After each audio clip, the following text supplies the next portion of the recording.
જય સ્વામિનારાયણ.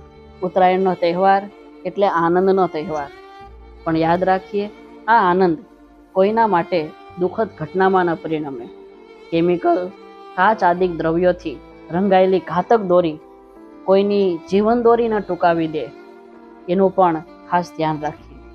ખાસ દરેક ભાવિકોને એક વિનમ્ર અરજ છે, જ્યારે ટુ વ્હીલર લઈ અને બહાર નીકળવાનું થાય ત્યારે આગળના ભાગમાં અવશ્ય લોખંડની ફ્રેમ લગાવીશું.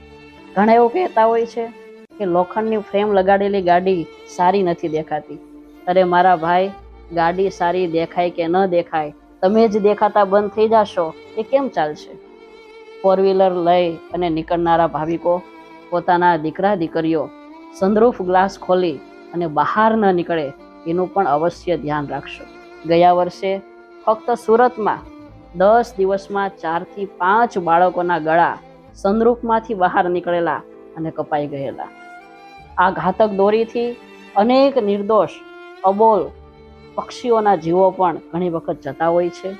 માટે આપ સર્વેને અનુરોધ છે, સવારે 9 થી 5 દરમિયાન જ પતંગ ચગાવવાનો આગ્રહ રાખીએ. ઉત્સવ, આનંદ એ આપણા માટે પણ જરૂરી છે અને આ સૃષ્ટિમાં જીવનાર દરેક જીવ સૃષ્ટિ માટે પણ જરૂરી છે. જય સ્વામિનારાયણ.